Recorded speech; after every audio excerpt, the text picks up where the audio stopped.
Hi hello friends, welcome to all. So இன்றைக்கான video பதிவில் நம்ம என்ன பார்க்க போகிறோம் அப்படின்னு பார்த்திங்கன்னா, நிறைய ஸ்டூடெண்ட்ஸ் வந்து டிஎன்பிஎஸ்சி குரூப் 4க்கு வந்து ப்ரிப்பேர் பண்ணிக்கிட்டு இருப்பீங்க. ஒரு சில ஸ்டூடெண்ட்ஸ் என்ன பண்ணுவீங்கன்னா, ஸோ இனிமேயாவது படிக்கலாம் அப்படின்னு சொல்லிட்டு பிளான் பண்ணியிருப்பீங்க. இன்னும் ஒரு சில ஸ்டூடெண்ட்ஸ் வந்து ஃப்ரெஷர்ஸாகவும் இருப்பீங்க. ஓகேங்களா? ஸோ நீங்கள் புதுசாக படிக்க போகிறவங்களா இருந்தாலும் சரி, இல்லை நீங்கள் ஒரு ஃப்ரெஷராக இருக்கீங்க அப்படின்னாலும் சரி, ஸோ எப்படி டிஎன்பிஎஸ்சிக்கு என்னென்ன படிக்கணும், ப்ளஸ் எப்படி படித்தா நம்ம இந்த குறைவான நாட்களில் எல்லா சிலபஸையும் கவர் பண்ணலாம், ப்ளஸ் எப்படி படித்தோம்னா நம்ம அதிக மார்க் வந்து ஸ்கோர் பண்ணலாம் அப்படின்னு சொல்லிட்டு நிறையா பேர் வந்து யோசிச்சுக்கிட்டு இருப்பீங்க. ஓகேங்களா? ஸோ ஒரு சில பேர் வந்து 50% வந்து சிலபஸ் கம்ப்ளீட் பண்ணியிருப்பீங்க. ஒரு சில ஸ்டூடெண்ட்ஸ் என்ன பண்ணியிருப்பீங்க, இன்னும் படிக்கையே ஆரம்பிச்சிருக்க மாட்டீங்க. இன்னும் ஒரு சில பேர் வந்து ஸோ இனிமேலாவது படிக்கலாம் அப்படின்னு சொல்லிட்டு பிளான் பண்ணிகிட்டு இருப்பீங்க. ஓகேங்களா?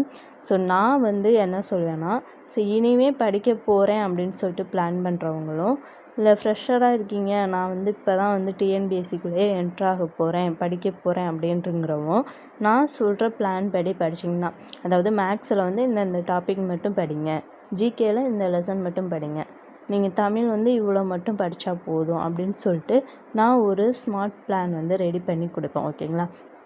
ஸோ அந்த பிளானை மட்டும் படித்தாலே போதும். இந்த குறைவான நாட்களில் நம்ம என்ன பண்ணிடலாம், டிஎன்பிஎஸ்சி குரூப் 4 எக்ஸாம் எழுதி அதிக மார்க் எடுத்து என்ன பண்ணலாம், நம்ம ஒரு வேலை வாங்கிடலாம். ஓகேங்களா? நீங்கள் ஸ்மார்ட்டாக பிளான் பண்ணி படிக்கிறத பொறுத்து தான் இருக்குது. இப்போ வந்து கம்மியான நாட்கள் தான் இருக்குது. ஸோ நிறையா பேர் புதுசாக படிக்கிறதுக்கு ஆரம்பிப்பீங்க. இப்போ புதுசாக படிக்கிறவங்க என்ன பண்ண முடியாது, சிலபஸை வந்து கம்ப்ளீட் பண்ணலாமா அப்படின்னு கேட்டால் அது ரொம்ப கஷ்டம்தான். ஸோ ஆல்ரெடி படித்தவங்க மட்டும்தான் சிலபஸை வந்து முடிக்க முடியும். புதுசாக படிக்கிறவங்க கண்டிப்பாக முடிக்க முடியாது.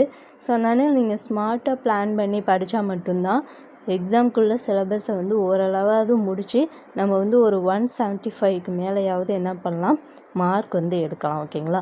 ஸோ அது எப்படி நீங்கள் படிக்கணும் அப்படிங்கிறத பற்றி நான் நெக்ஸ்ட் வீடியோவில் உங்களுக்கு டீட்டெயிலாக கொடுக்குறேன். இது ஒரு இன்ட்ரொடக்ஷன் வீடியோ தான். ஓகேங்களா? ஸோ நெக்ஸ்ட் வீடியோவில் எப்படி மேக்ஸ் படிக்கணும், அந்த மேக்ஸில் என்னென்ன டாபிக் படித்தா நம்ம மார்க் அதிகமாக ஸ்கோர் பண்ணலாம். ஓகேங்களா?